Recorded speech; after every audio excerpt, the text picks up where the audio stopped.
It looks like this woman is single, but she has feelings for someone.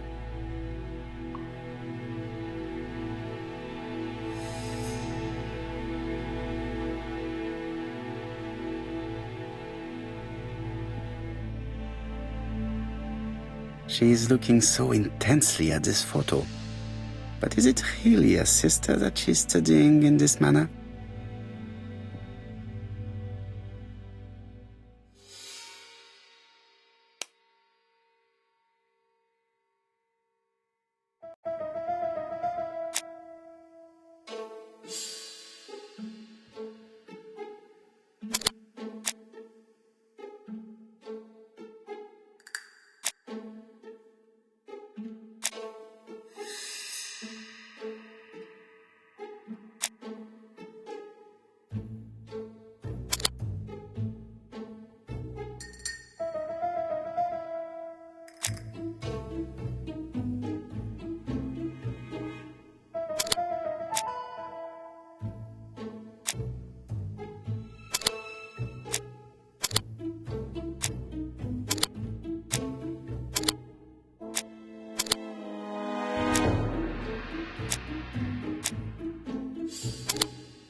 They made the perfect couple, am I correct? Yes, in a way. She was pretty and he... Well? He's a bright man, with a promising career ahead of him. He would have made Betty a good husband. He was always attentive and generous. Oh, a true gentleman. I hear a note of envy in your voice. You must have heard wrong.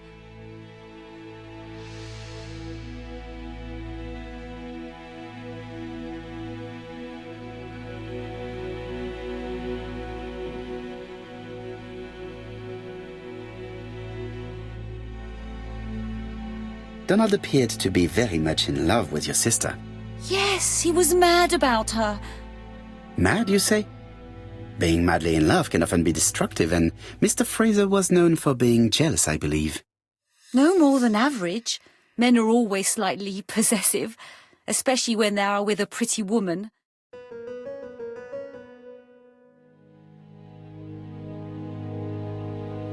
I am not your enemy, Mademoiselle Bernard. And you are not my friend either, Mr. Poirot, sir. Yes, but your lies are not helping Mr. Fraser, or you for that matter.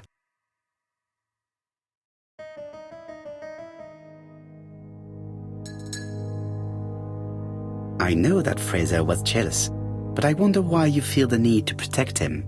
Protect him? I hope you're not suggesting... That you are Fraser's accomplice? There is nothing to suggest that, at least not yet. It would appear that your sister's murder is the second in a series that we have to stop as quickly as possible. The first was in Andover, and the same as your sister, the murderer sent me a letter informing me that a crime would be committed in that town. Now can I count on your honesty? Yes, you have my confidence, Mr. Poirot. Don is a quiet and sensitive young man, slightly reserved too, and as is often the case with reserved people, when he flew into a temper, he completely lost control. He could be so violent. Betty was frightened. And when was this? The first time was about a year ago. But they rowed more recently. Donald found out that Betty had lied to him. She said she was going out with a girlfriend, but she went out for dinner with a married man. It was an awful scene. She told him that until they were married, she was free to go with whoever she pleased. Donald turned quite pale and started shaking and kept saying one day... Well? He'd commit murder.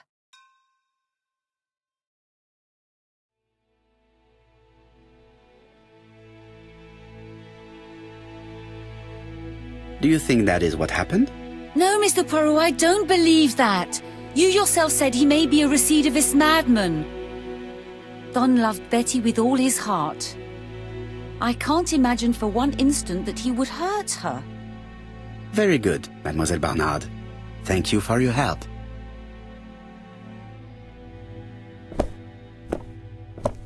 Fraser is at the Ginger Cat. The police haven't spoken to him, but they want to. Très bien, Hastings. Let's see him now. Au revoir, mademoiselle. My deepest condolences to your parents. Of course, Mr. Poirot. And don't be too hard on Don. He's more fragile than he looks. If you say so. Let us now try and get our brain cells to work.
Let us now try and get our brain cells to work.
Hastings always pays.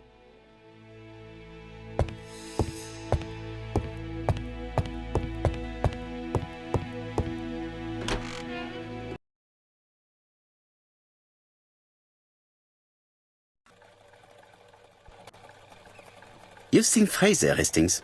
What is your feeling? He's a big chap. Fragile isn't exactly the word that springs to mind.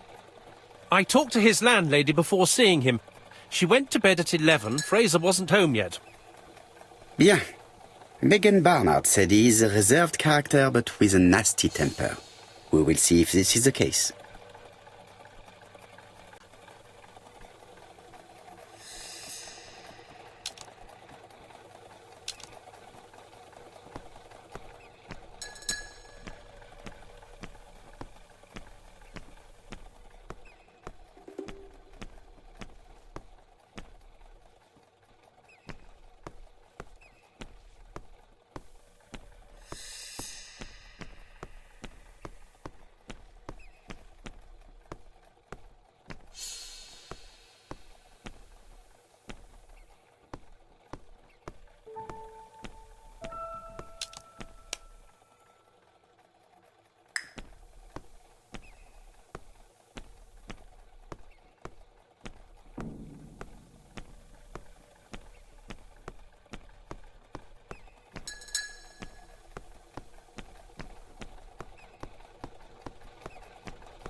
Fraser is waiting for you at the Ginger Cat. It's in the opposite direction. Luckily for me, you have an exceptional sense of direction, Hastings. You are a great explorer.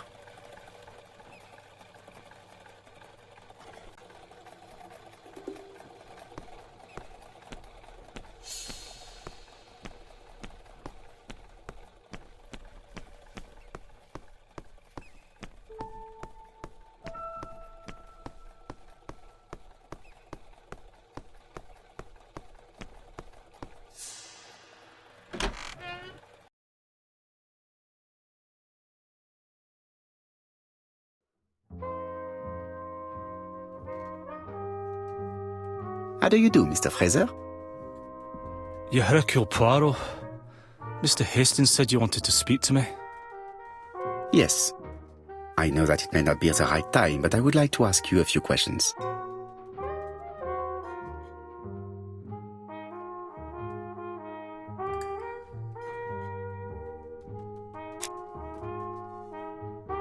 This man looks suspicious.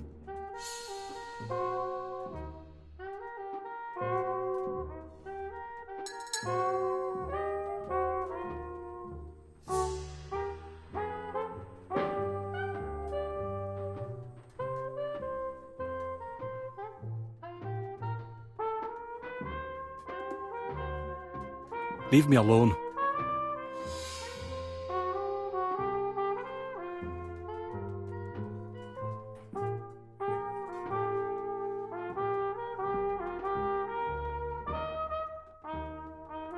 Donald Fraser is in a terrible state, as if he hadn't slept all night. And he's drinking White Horse. Leave me alone.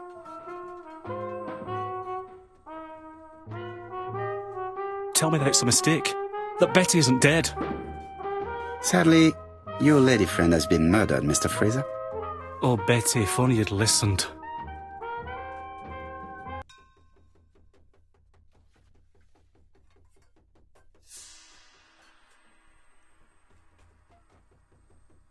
Did you visit Betty yesterday afternoon?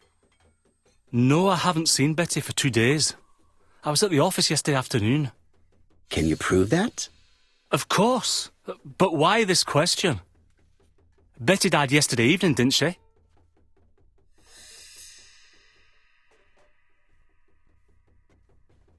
Yesterday, a guest came to the Ginger Cat alone and ordered a White Horse whiskey, and by the look of it, you also appear to be fond of this brand.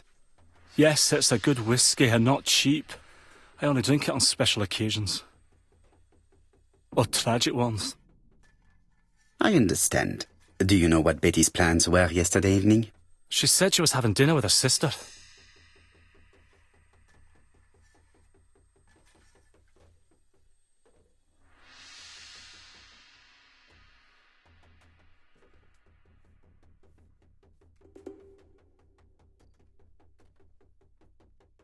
Yet, Megan only returned to Bexhill this morning, Mr. Fraser. I didn't know. Right. May I ask you what you were doing yesterday evening? I spent the evening working. Your colleagues can confirm this? No, I often take work home with me.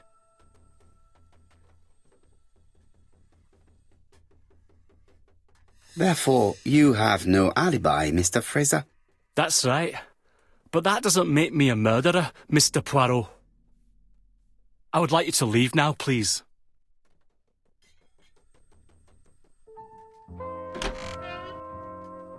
Ah, I knew I'd find you here, Poirot. I thought the victim's young man was here. Yes, he's all yours, Chief Inspector. Let us now try and get our brain cells to work.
Fraser doesn't have an alibi and he's extremely jealous.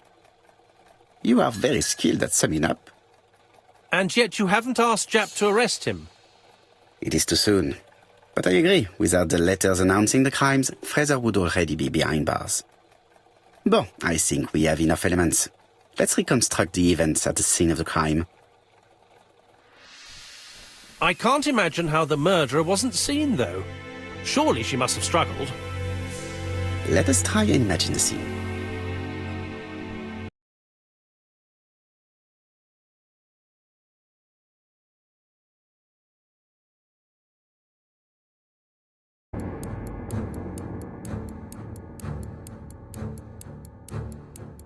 The killer and the victim are walking on the beach. Miss Betty has a bag, a belt around her waist, and carries her shoes in her hand. Both of them walk slowly to hut number 5.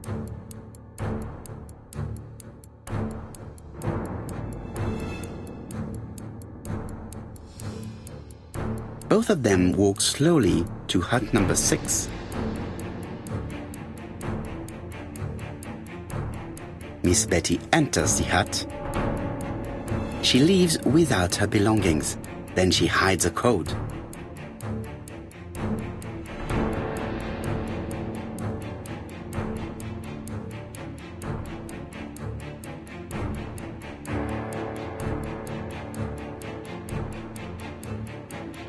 They keep walking.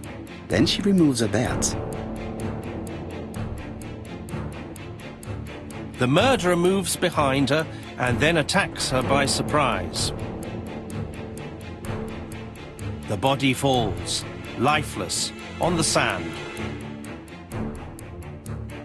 Everything appears to match the crime scene, mon cher Hastings. That is exactly what happened.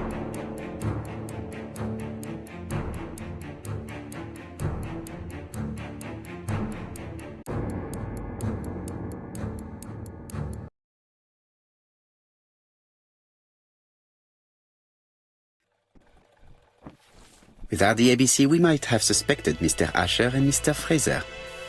But by signing his crimes, the murderer is making sure he's accused. In a way, it is very generous of him. Generous? The murderer seduced Betty in order to lure her to the beach and kill her. Indeed, the young woman was certainly careless, but not stupid enough to follow a stranger. What are you planning to do, Poirot? Return to London, mon cher Hastings.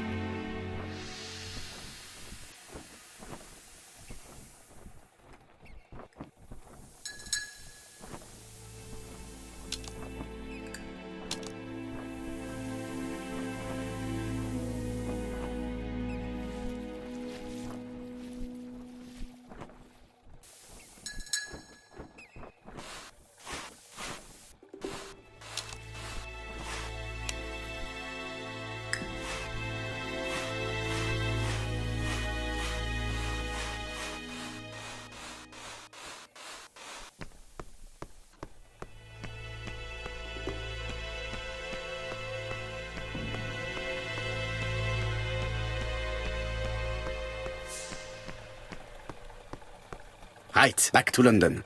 There is nothing more for us to do here. I'm coming, Poirot.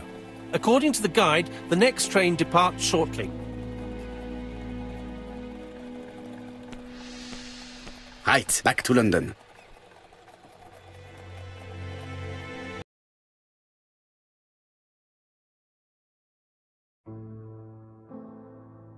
Jap has decided to reveal details to the press. The alphabet murder is now famous. It is not a bad idea. The more people who know, the greater our chances of finding out something of interest. Poirot, I have a bad feeling.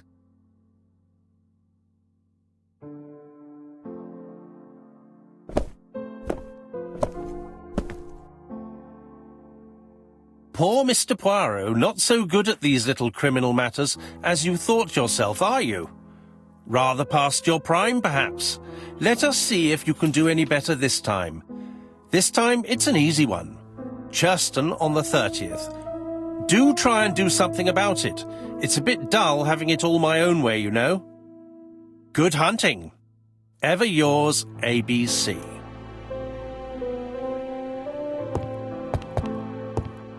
Good hunting. Did you hear that, Poirot? The murderer seems to be taking it all as a game, a challenge. He will strike on 30th in Churston. We must warn Scotland Yard.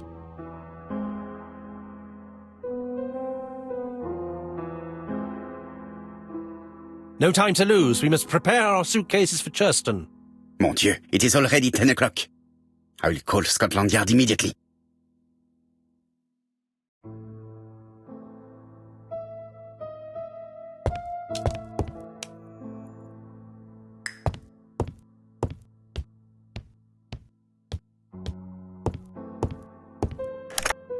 Hello, Jap. We received a new letter from ABC in the 10 o'clock post. Where and when? In Churston. Today. Today? I'll inform the population immediately. I'll check the train times. Call me back.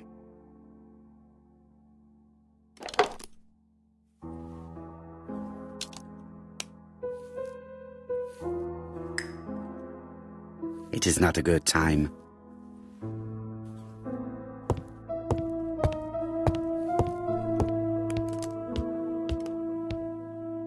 Hastings, what you are doing is an absolute disaster.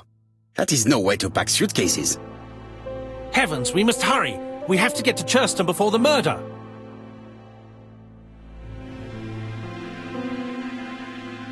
Hastings' order and method are always necessary, regardless of the circumstances. Okay. I'll let you pack them. All the same, it really is a disgrace to leave your belongings in such a mess.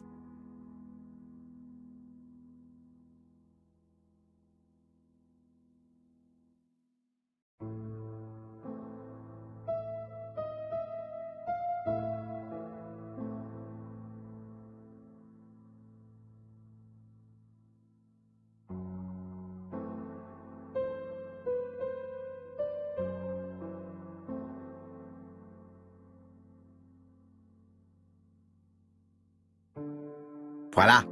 It only took a minute. Poirot, you were right. I've just consulted the ABC guide. There's no hurry. The next train doesn't leave till 11:45. You see, there is no need to hurry. We will not be in Churston until tomorrow morning, after the murder. But why has the murderer warned us so late? It's not what he usually does. Did he do it on purpose? Very good question, Hastings. We should also compare the letter we have just received with the other two, although I have very little doubt about what we will find.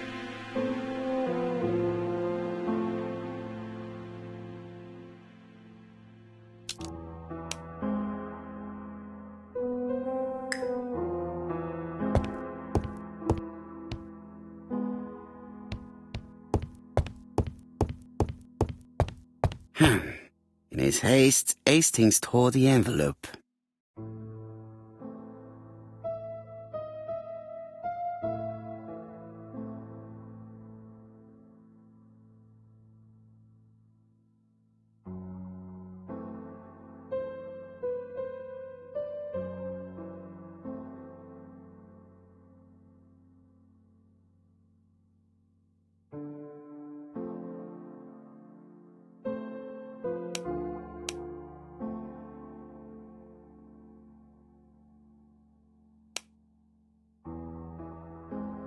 Poor Mr. Poirot. Not so good at these little criminal matters as you thought yourself, are you? Rather past your prime, perhaps? Let us see if you can do any better this time. This time it is an easy one.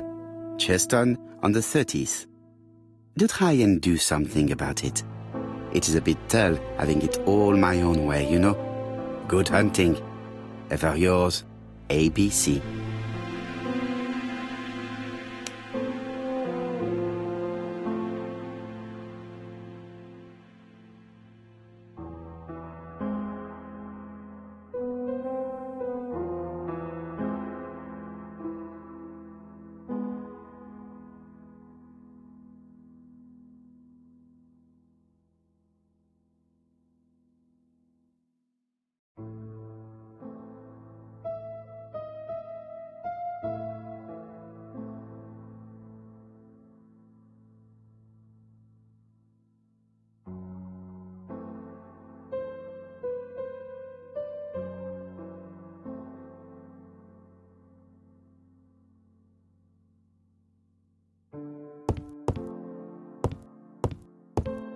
I lock my revolver in this drawer. I've not used it in a very long time.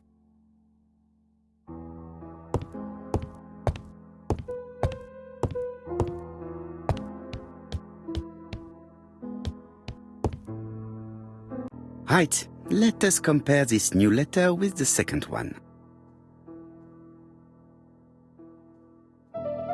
Let us examine this more closely.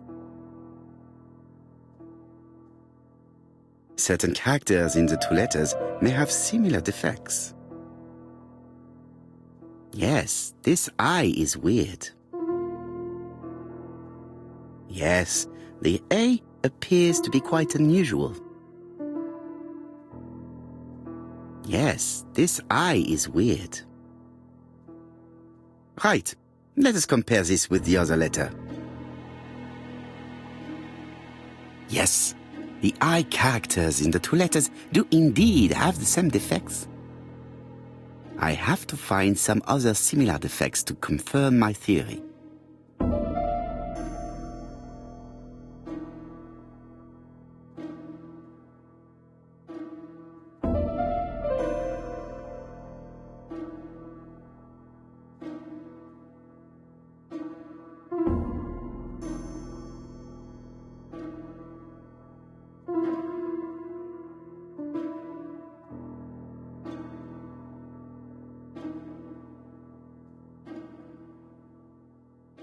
Yes, the A... Right, let us compare this with the other... That's right. The A characters in the two letters do indeed have the same defects. I have to find some other similar defects to confirm my theory.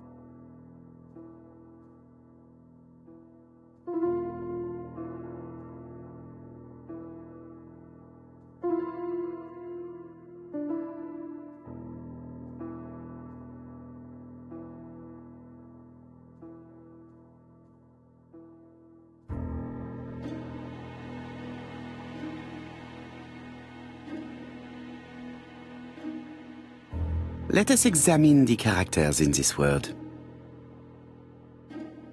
Right, let us compare this. Nothing to report for these characters.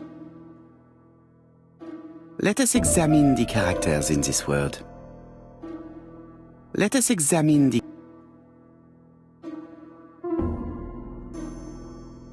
Right, let us compare this with the other letter.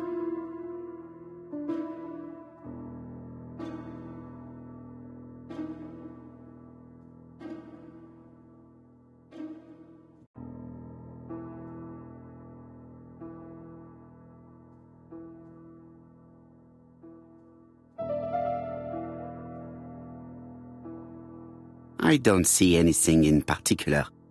Let us...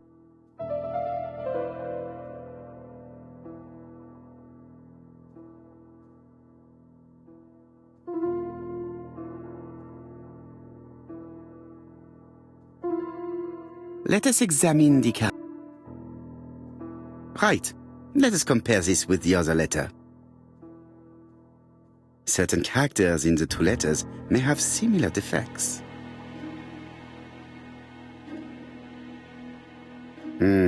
The W is not printed properly. However, the characters in the two words do not match.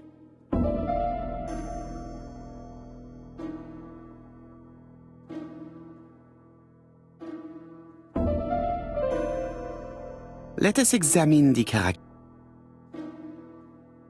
Right, let us compare the... I don't see anything in particular. Let us look at another word. Let us examine the characters in this word. Right, let us compare this with the other letter.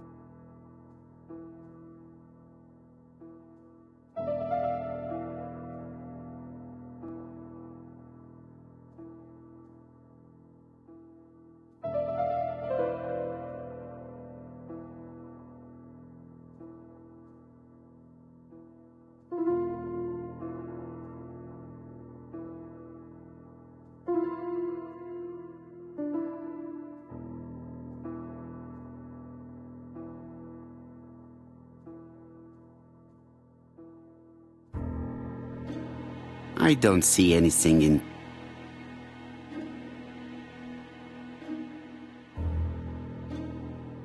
Let us examine the characters in this word. Right. Let us... Certain characters in the two letters may have similar defects. No, this character...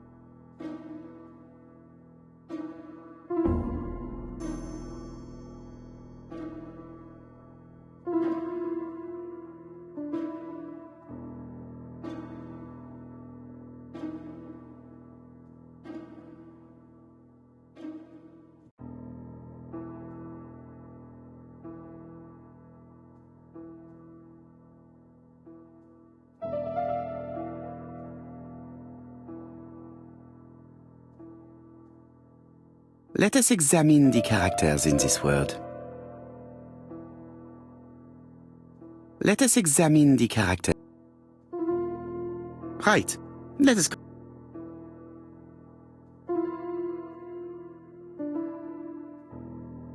No, this character does not appear to have any defects. Let us examine another word.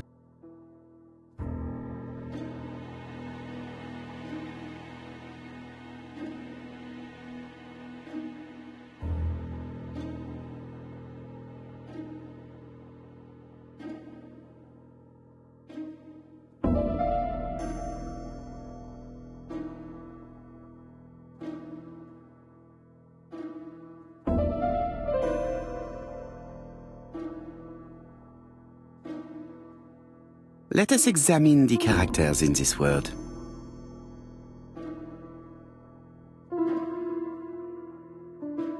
Let us examine the character.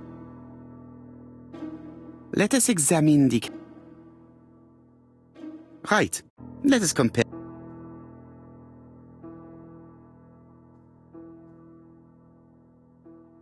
I don't see anything in particular. Let us look at another word.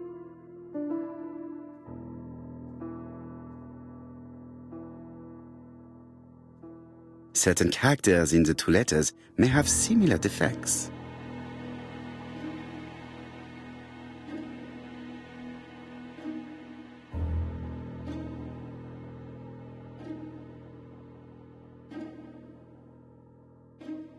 Let us examine the characters in this word. Right. Let us...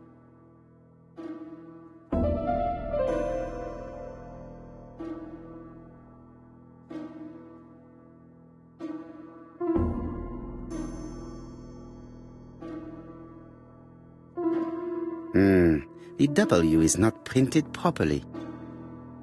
However, the characters in the two words do not match.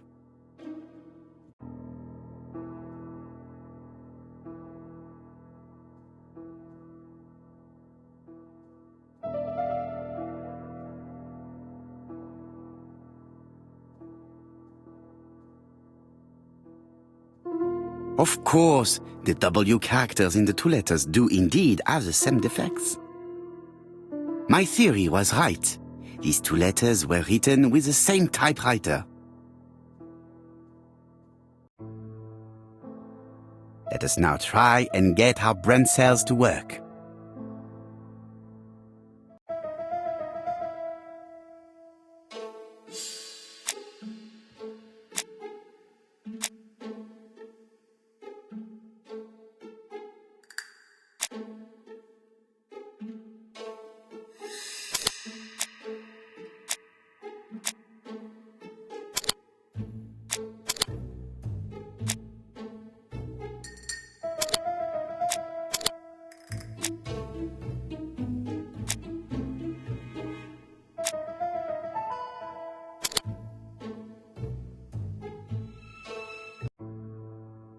The letter should have arrived in time. The postmark shows that it was sent 3 days ago. However, our man made a mistake in the address, which explains the delay. All the same, the post office took their time correcting the error. Come on, Poirot. Your address is not quite as well known as that of Scotland Yard. Poirot, the telephone. It must be Jap.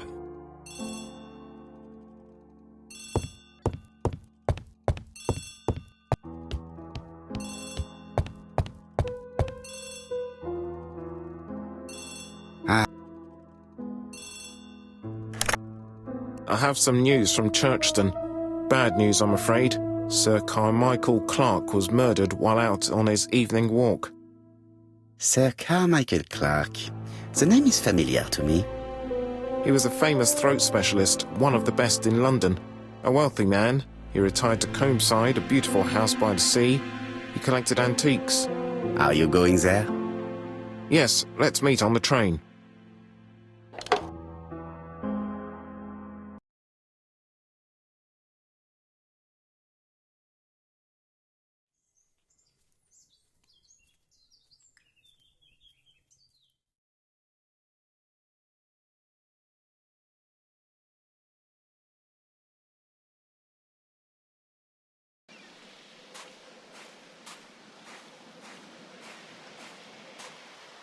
The victim is called Sir Carmichael Clark, one of the best throat specialists in London.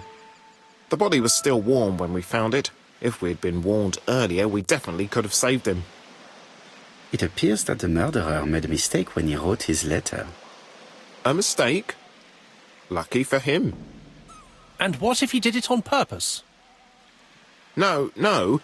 He's defined his madcap rules and he's sticking to them. It's a matter of pride for him. Shall we go up to the house, Poirot? You go, my friends. I will come soon.